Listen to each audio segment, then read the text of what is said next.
오늘 본문 말씀 열왕기하 3장 1절에서 3절의 말씀을 가지고서 아버지의 죄, 자식의 죄라는 그런 말씀의 제목을 가지고서 하나님의 말씀을 증거하고자 합니다. 사람의 견물생심이라는 말이 있죠. 견물생심, 눈에 좋은 것마다 그렇게 마다할 사람은 없다. 이렇게 말씀드릴 수가 있어요.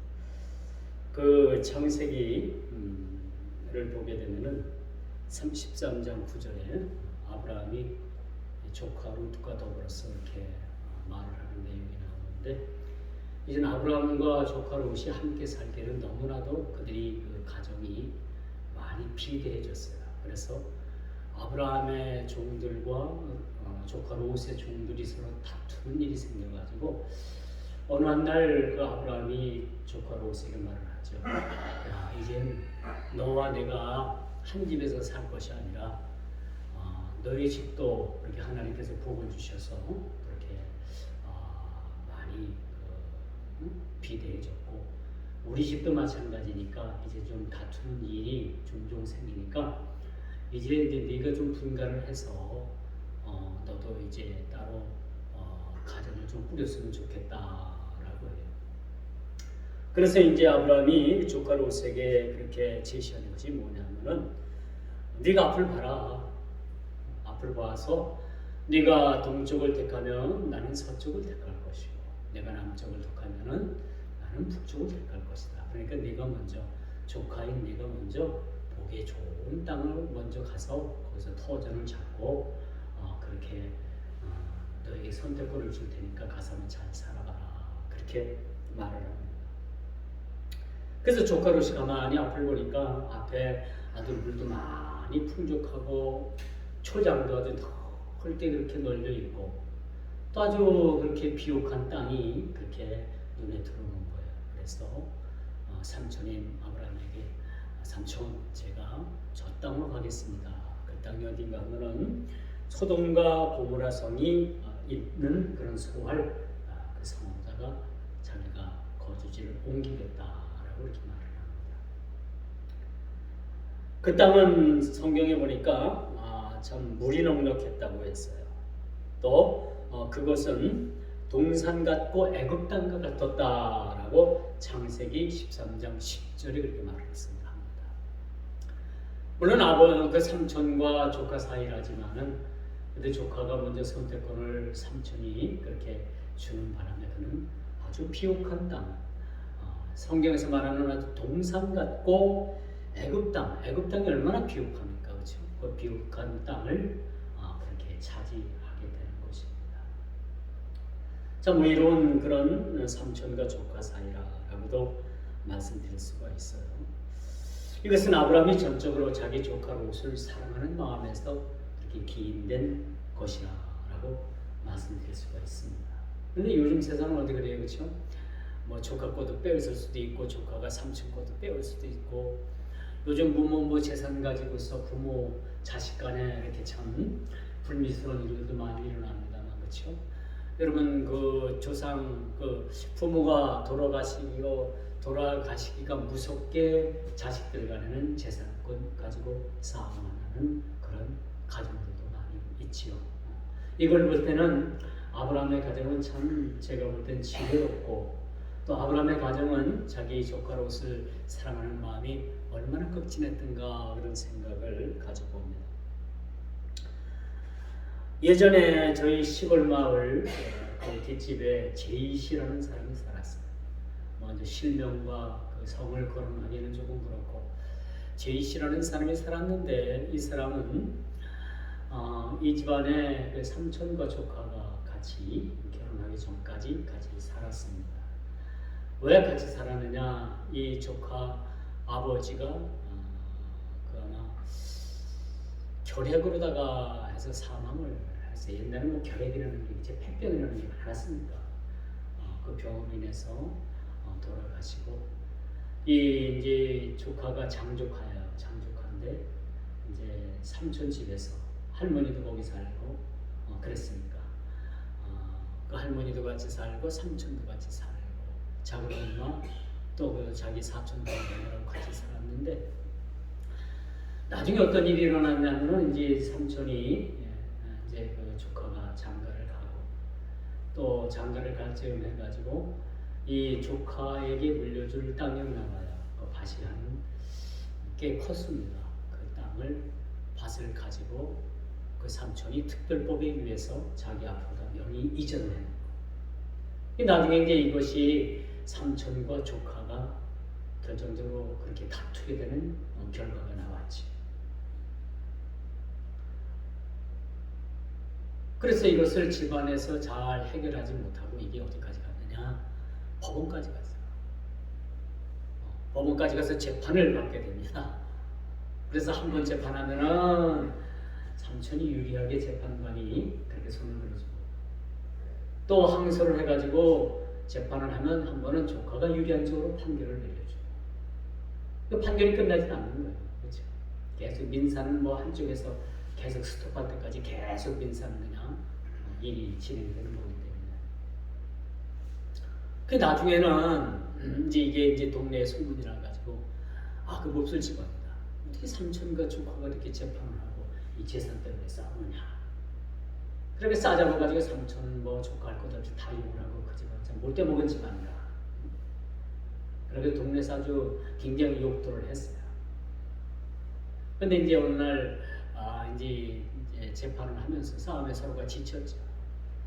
그런데 이제 그 조카가 그때 당시 그 야당인 국회의원을 그 조카 와이프가 아주 그쪽하고 조금 이렇게 연줄이 있었나 봐요. 물론 국회의원 백이니까 아마 야당 국회의원 백이라도 백을 가지고 이제 아마 재판을 했는데 그 이제 재판의 압력을 지금은 좀 뭐 모르겠습니다만 예전에 충분히 그럴 수도 있겠죠. 그 국회의원이 그 지방 국회의원이 그 재판을 하는데 압력을 했어요. 이거 빨리 끝내라. 이게 누가 이겼겠어요? 그 조카 부인, 그러니까 조카 며느리죠. 조카 며느리가 그래도 야당 국회의원 힘을 빌려가지고 재판에서 이겼어요. 이겨서 땅을 빼서 다시 되돌려놨죠.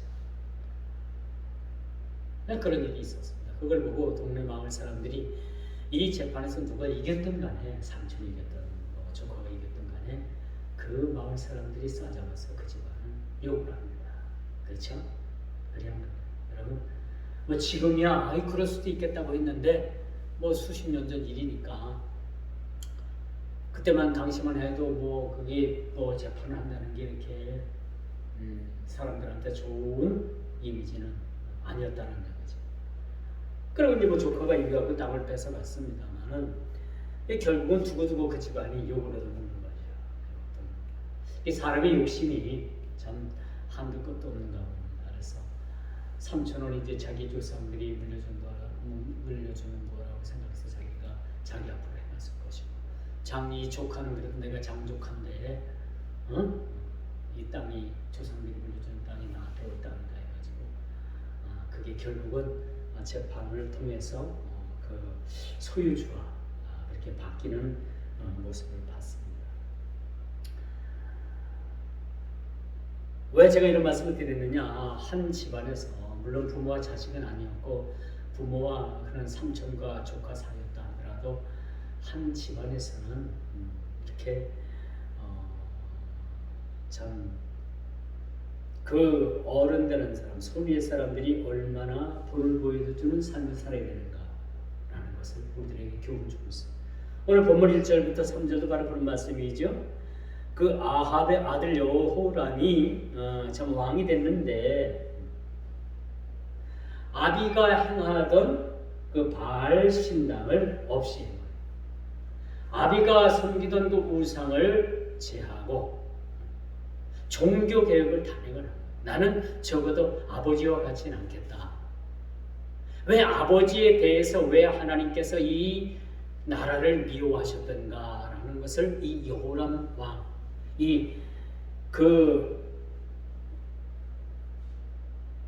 여호람 왕은 깨닫게 됐던 거야.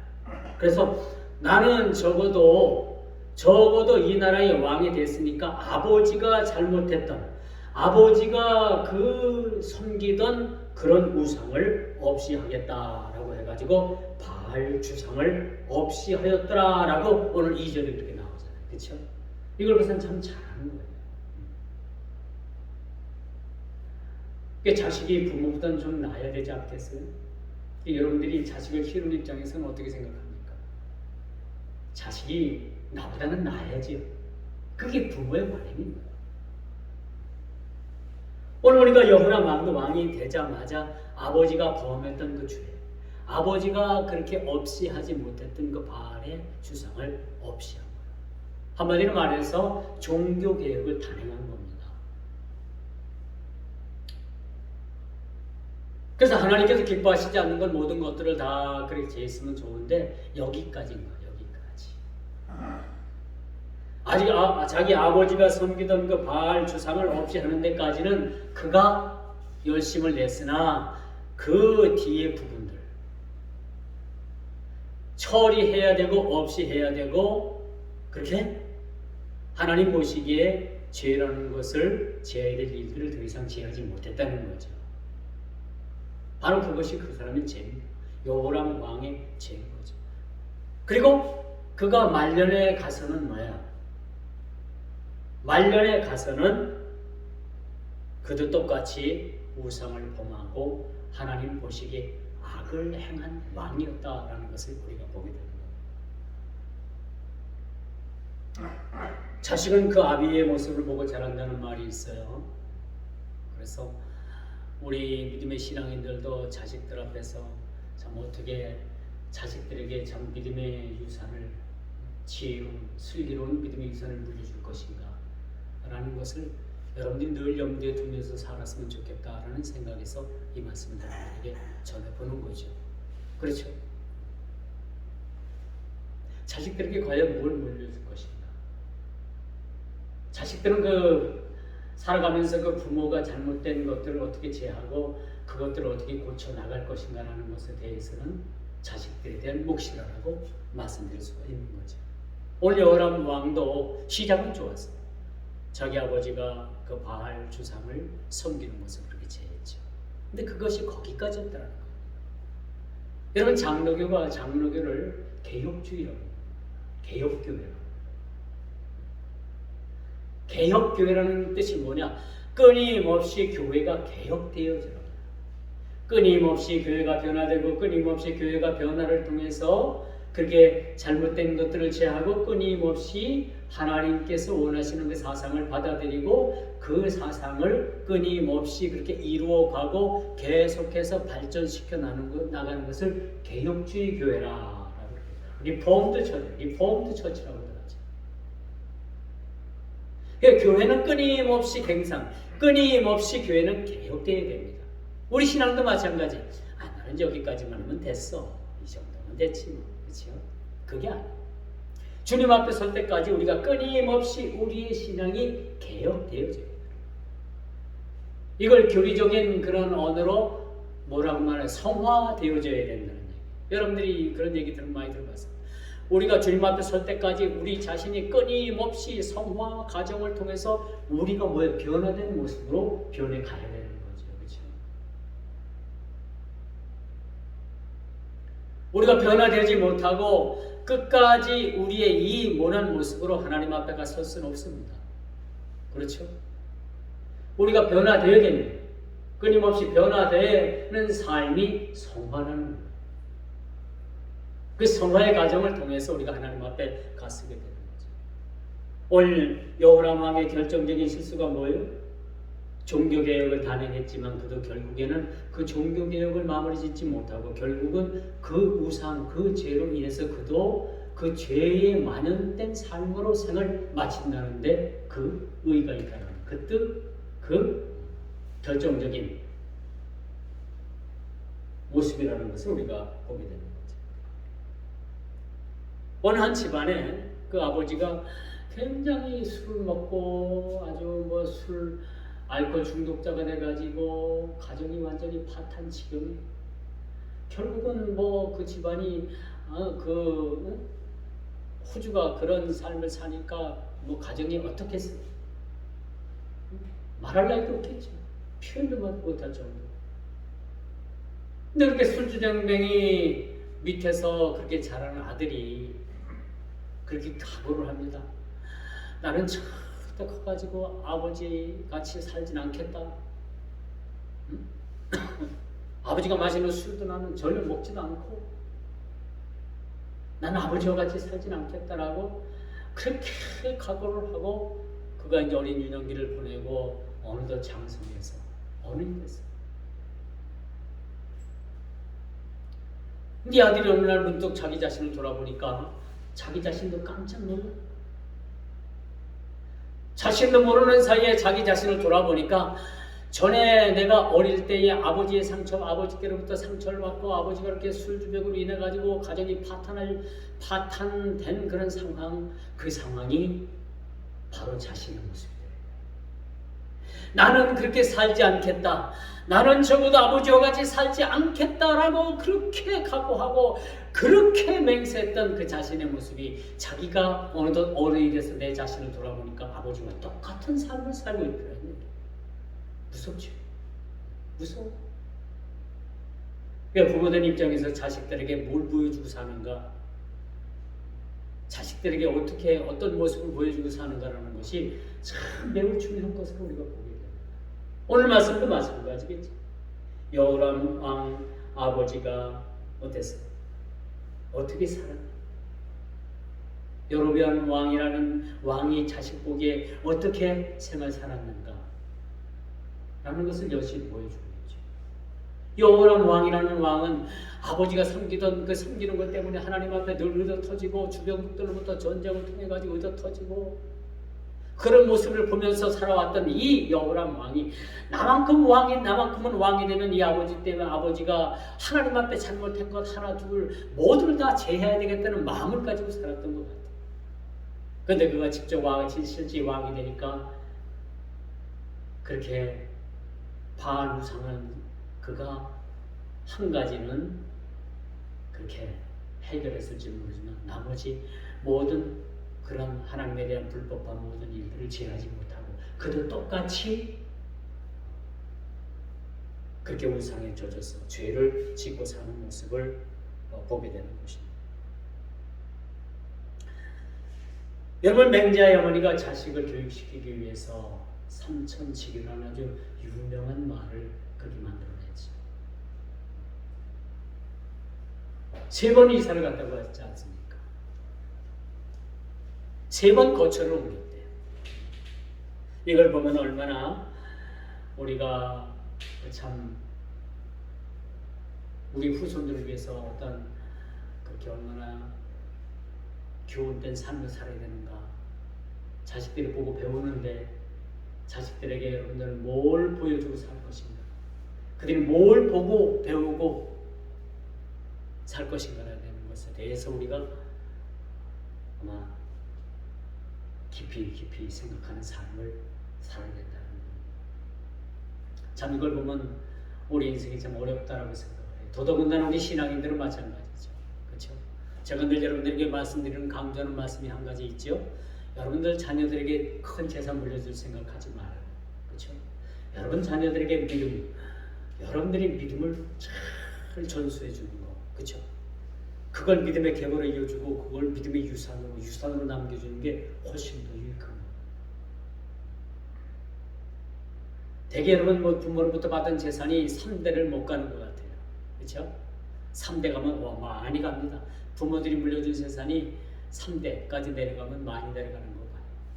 그럴 바에야 여러분, 우리가 그 믿음이라는 그 계보는 여러분 3대뿐만 아니라 여러분 자손 대대로 이렇게 믿음이 그렇게 계보가 흘러내려간다면 참 그것이 아브라함의 복이 아닌가. 여러분, 아브라함의 복이 따로 없는 거예요. 그렇죠? 아브라함은 뭐 물질도 많이 받고 여러분 큰 그런 또 군대도 이루고 한 민족을 이뤘습니다만은 이걸 진정한 복이라고 생각하지는 않습니다. 진정한 복은 뭐냐? 여러분들이 지키는 이 믿음, 여러분들이 지키는 믿음을 통해서 여러분 자녀들에게 그것이 끊어지지 않고 계속해서 그 믿음의 계보가 쭉 흘러내려간다면 그것이 가문의 그러한 큰 유산이 아닐까 그런 생각을 가져볼 수가 있는 거예요. 오늘 본문의 말씀은 이스라엘 왕인 여호람은 이전에 이스라엘 다른 대부분의 왕들뿐만 아니라 그 이후에 많은 왕들과 같이 하나님의 계명에 불순종했던 그런 왕으로 기록이 되고 있습니다. 처음은 좀 잘 나간 것 같아요. 이 용두사미가 된 것 같아요. 처음에는 뭔가 좀 종교 개혁도 이루고 나는 적어도 아버지같이 살지 않을 거다라고 그런 큰 생각을 가지고 시작을 했습니다만 결국은 나중에는 그 이후에 많은 이스라엘 왕들과 같이 하나님의 계명에 불순종했다. 여호와의 율법을 준수하지 않은 왕으로 그렇게 기록이 된 사실을 우리가 보게 되는 것이죠.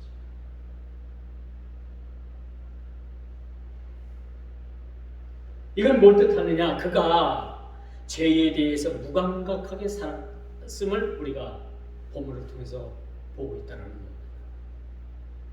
죄에 대한 무감각, 죄에 대해서 이렇게 무감각한 삶.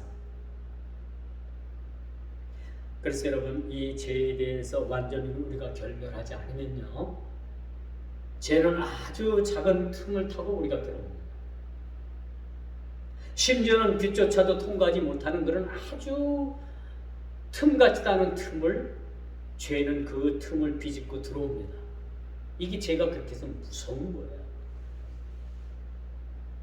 여러분, 바퀴벌레가 인류가 생긴 이후에 바퀴벌레도 생겼잖아요. 이 바퀴벌레를요 지금까지도 다 지금 지구에서 퇴치를 하지 못하고 있어요. 같이 살고 있습니다, 바퀴벌레하고. 그렇죠? 바퀴벌레하고 같이 살고 있어요. 이게 지구가 없어지는 날까지 퇴치가 안 될 것 같습니다. 마치 죄가 이와 마찬가지.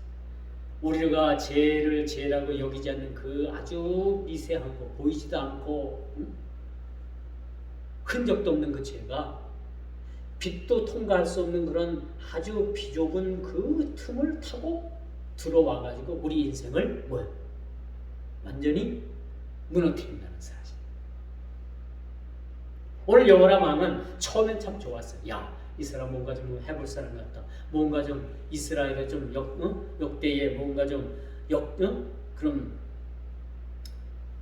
뭐 좀 남길 수 있는 그런 왕 같겠다 생각을 했는데 끝을 가보니까 결국은 그도 하나님에 대한 불순종, 또 하나님에 대한 계명에 대한 불순종, 하나님의 율법을 준수하지 않는 그러한 그런 아주 죄질이 나쁜 왕 중에 하나로 그렇게 기록되어 있는 사실을 우리가 보게 됩니다. 그래서 여러분, 이 죄는요 뿌리조차 뽑지 않으면 이 죄의 근원을 우리가 어떻게 도말할 수가 없는 거예요. 이 죄라는 것을 여러분 그 뿌리조차도 도려내야 되는 거죠. 히브리서 12장 15절 16절에 보니까 너희는 하나님의 은혜에 이르지 못하는 자가 없도록 하고 또 쓴 뿌리가 나서 괴롭게 하여 많은 사람이 이로 말미암아 더럽게 되지 않게 하며 음행하는 자와 또 혹 한 그릇 음식을 위하여 장자의 명분을 판 에사와 같이 망령된 자가 없도록 살피라. 그렇게 말씀해 주셨습니다. 죄는 그림자까지라도 다 도려내야 돼요. 설령 여러분들이 꿈에서라도 죄를 지었으면 그 꿈에서라도 여러분들이 회개해야 된다는 거예요. 죄에서 돌이켜야 되는 거예요. 그게 중요해요. 오늘 여호람 왕은 처음에는 그렇게 할 듯 했어요. 많은 사람들이 그렇게 기대를 했습니다. 심지어는 하나님께서도 기대를 하신 거예요. 이것 봐라. 너희 아버지가 하지 못하던 그 바알의 주상을 없이 하고 네가 좀 뭔가 좀 하겠구나 했더니 역시나 그도 그 죄의 뿌리를 그 근원을 도려내지 못했던 사실을 보게 되는 거죠. 우리 신앙의 실패가 어디서 옵니까? 이렇게 도려내지 못하고 이렇게 근절되지 못하는 죄에 대한 계속되는 반복된 죄의 행위에서 우리 인간이 타락이 오게 되는 거예요. 우리가 죄를 아주 짓지 않을 수는 없어요. 마음의 생각의 죄도 있고요. 그렇죠? 마음의 생각의 죄를 어떻게 합니까? 순간적으로 마음에 죄가 들어오는데. 그래서 서양 속담에 아주 유명한 속담이 있습니다. 새가, 잘 들어보세요. 새가 내 머리 위를 지나가는 것은 할 수는 없어도, 응? 그 새가 내 머리에 앉아가지고 둥지를 트는 것은 어떻게 해요? 막아야 돼요? 막지 말아야 돼요? 막아야 되겠죠. 바로 죄도 이런 겁니다. 죄가 내 생각을 머릿속을 스치고 지나가는 것은 어쩔 수 없어요. 근데 그 죄의 생각이 내 머릿속에 들어와가지고 그것을 집을 짓고 따리를 틀고 주인 삼게 해서는 안 된다는 말씀을 말씀드릴 수가 있습니다. 그래서 여러분, 죄의 단절이라는 것이 그만큼 쉽지 않아요. 무섭습니다. 사람의 습관이, 그것을 죄인지도 알면서도 사람의 습관이 얼마나 무서운지, 그 죄인지도 알면서도 그 습관 때문에 그 습관으로 죄를 짓는 경우가 많이 있다. 어느 교회를 다니는지 모르겠어요. 어느 교회 집사라고 하긴 하더만 네이버 만든 SNS에다가 그런 글을 올렸습니다. 막걸리의 효능,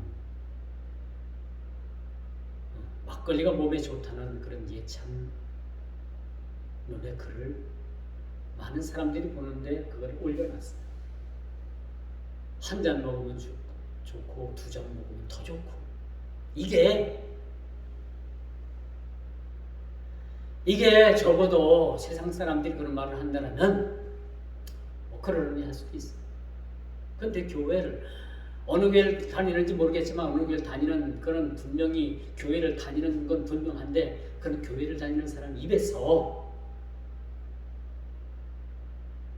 더더군다나 그런 글을 많은 사람들이 읽는 그런 SNS에다가 글을 올린다는 건, 내가 볼 땐 적어도 이 사람은 신앙인은 아니고,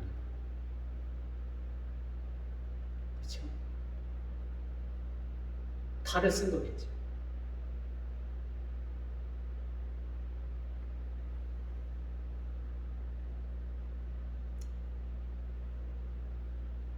그러므로 말면 그 많은 사람들이 그걸 읽고 뭐는 생각을 하겠어요? 죄에 대해서 무감각해지게 돼요. 이게 좋은 거구나. 김영호 있으면 잘 들으셔요. 이게 결코 좋은 게 아니라는 얘기죠. 그렇죠? 죄에 대해서 그만큼 우리가 무감각해지는 삶을 살아요. 죄에 대해서. 이제 마지막입니다. 부모의 죄, 자식의 죄. 물론 여호람 아버지가 왕이 있을 때 지은 죄는 그 아버지 때의 죄입니다. 그 죄를 자식에게 물을 수는 없겠죠. 그렇죠? 우리나라 현행법에도 이 연자제 법은 폐지됐습니다. 과거에는 저희가 그 부모가 어떤 중한 죄를 짓거나 불운전하면은 공무원도 될 수 없어요. 그렇죠? 그 자식. 사관학교도 갈 수도 없었죠. 그 부모의 죄 때문에 자식까지 그러한 인생의 그런 불합리한 처벌을 받게 되는 거예요. 근데 여러분, 이 현행 우리나라 법은요, 이제 부모의 죄 때문에 자식이 공무원이 못 된다든가 육사를 못 한다든가 중요한 국가기관에 취직을 못 한다든가 그런 건 없어요. 그런데 모르겠죠. 암암리에도 그런 것들이 작용이 되겠죠. 지금도 뭐 신혼조회 같은 걸 하긴 하니까. 성경도 마찬가지입니다. 그 아비의 죄를 자식에게 물을 수 없고요. 그 자식의 죄를 부모에게 물을 수 없습니다. 자신이 지은 죄는 자신이 감당하게 되는 거죠. 오늘 본문에 보니까 여호람 왕이 종교개혁을 단행했지만 개혁에 실패합니다. 개혁에 실패합니다. 그가 일관성을 가지고서 바알의 주상부터 시작을 해가지고 이스라엘의 크고 작은 죄들을 다 그것을 걸러냈다라면 얼마나 하나님 앞에 큰 그런 칭찬받는 왕이 되었겠는가, 그런 생각도 해볼 수는 있지만 이 사람도 결국은 그렇게 종교개혁에 실패하고 마는 그런 모습을 우리가 보게 됩니다. 왜 이런 말씀을 드리냐, 우리 믿음의 신앙생활도 마찬가지입니다. 신앙생활을 꾸준하게 열심히 그렇게 성실하게 하는 분들도 많이 있지만 그렇지 못하고 도중에 신앙에 그런 실패를 가져오는 분들도 상당히 많이 있다라는 겁니다. 신앙의 실패. 이걸 갖고 뭐라 하느냐, 제가 일부 예배 때도 말씀을 드렸습니다만 믿음에서, 은혜에서 미끄러지는 거예요. 여러분 겨울철 되면 눈이 많이 와갖고 여러분 거리가 빙판이 많이 지죠. 젊은 아이들, 젊은 사람들은 넘어져도요 몸이 유용해가지고 안 다칩니다. 근데 이제 나이가 많으시고 이제 뼈도 굳고 몸도 굳고 몸이 뻣뻣한 그런 나이 많으신 분들은 빙판에 넘어지면 뭐예요? 집중 팔고 다 뼈가 부러집니다. 그래서 조심해야 되는 거예요.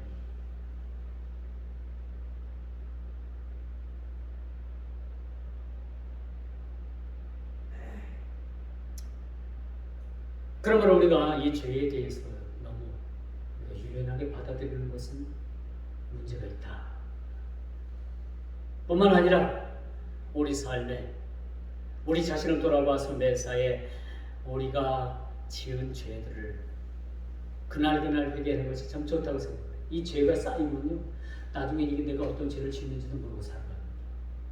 그 죄가 죄를 먹고, 죄가 사람이 죄를 먹고, 죄가 사람을 먹고 결국은 뭐예요? 회개할 수 없는 그런 지경까지 이르는 모습을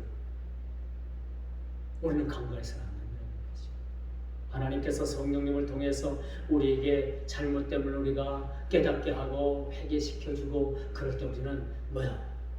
그때마다 하나님 앞에 우리의 죄를 직고하고 우리의 죄를 하나님 앞에 토설하고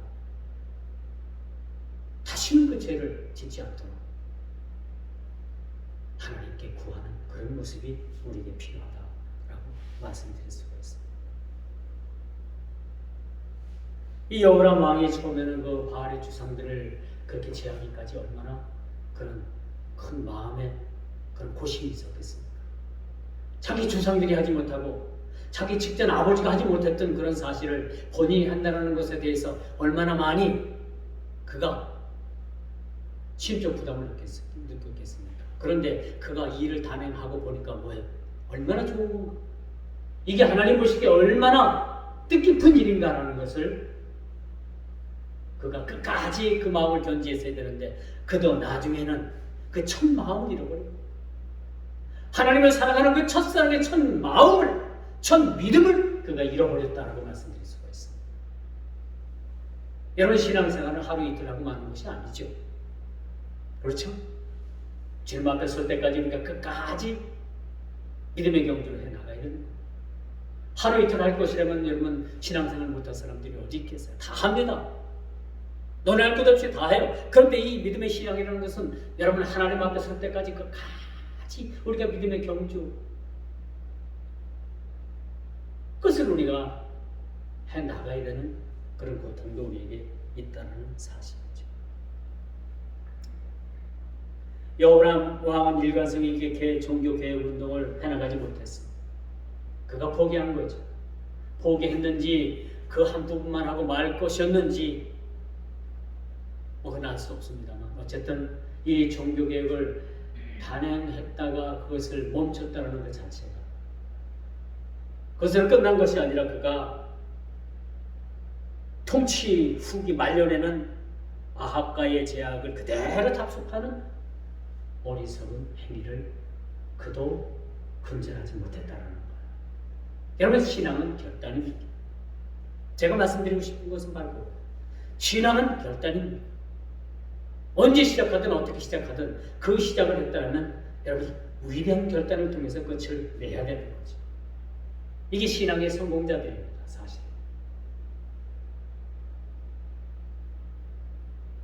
이제 말씀의 결론을 맺을게요. 죄는 모든 것을 파괴시킬 만큼 엄청난 위력을 가지고 있습니다.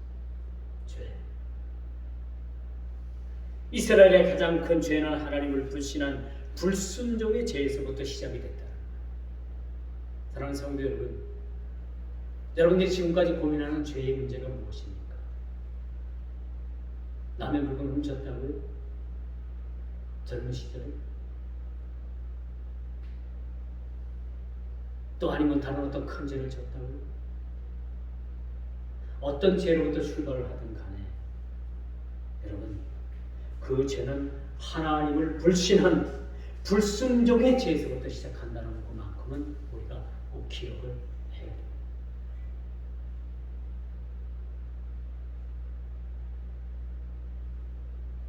지금 나는 주님께 순종하는 삶을 살고 있는가? 내 죄의 문제가 무엇인가? 한번 우리가 생각해 봐야 돼. 내 죄의 문제가 어디서부터 시작이 됐는가? 아직도 이 죄의 문제가 해결되지는 않았는가? 그렇다면 이 죄의 문제가 어디서부터 왔는가? 저는 단연코 그렇게 생각을 합니다. 주님께 순종하는 삶을 살지 않은 죄부터 시작됐다는 거예요. 그렇다면 죄의 문제를 해결하는 방법은 뭡니까? 주님께 지금부터라도 순종하는 삶을 사는 것. 주님께 순종하는 삶을 살아. 내 고집과 내 생각으로 살아서는 결단코 죄의 문제가, 인생의 문제를 해결할 수가 없는 거죠. 모든 문제가 마찬가지입니다. 신앙의 문제든 일반적인 사회적인 문제든 어떤 문제든지 간에 내 고집을 내려놓는 겁니다. 내 생각을 내려놓는 겁니다. 그리고 주님의 생각을 받아들이는 겁니다. 그것이 우리에게 사실 필요한 겁니다. 오늘 여호람은 위대한 종교개혁을 단행했지만 결국은 그의 종교개혁은 용두산으로 끝나는 거예요. 왜 그렇다고 생각을 합니까? 자기 생각을 못 보는 거죠. 주님에 대한 그런 불순종적인 그런 모습을 보이지 못한 상황에서 시작됐다는 사실. 우리 믿음의 생활도 마찬가지라고 단연코 말씀드릴 수가 있는 것이죠. 사랑하는 성도 여러분, 순종하는 삶을 살고 있습니까? 그런 순종하는 삶을 살기를 원하십니까? 아니, 그런 순종하는 삶을 살고 계십니까? 위대한 그런 믿음의 신앙의 순종의 삶의 결단이 있기를 주님의 이름으로 축원드리겠습니다. 기도드립니다. 주님 감사합니다. 오늘 귀한 말씀 주셔서 여호람 왕이 종교개혁을 단행했지만 결국은 실패한 사실을 보게 됩니다. 우리 주위에 많은 사람들이 신앙에 실패를 하고 믿음을 저버리고 은혜에서 미끄러지는 사람들이 많이 있는데 아버지 하나님, 우리도 이와 같지 아니하고 먼저는 하나님 앞에 순종적인 삶을 살게 해주시고 우리 자신의 생각과 모든 나의 일들을 내려놓고 오직 주님 바라보고 오직 주님께 순종하는 믿음의 삶을 살아갈 수 있도록 아버지 하나님께서 크신 은혜를 내리고 주옵소서. 예수님의 이름으로 간절히 기도드리옵나이다. 아멘.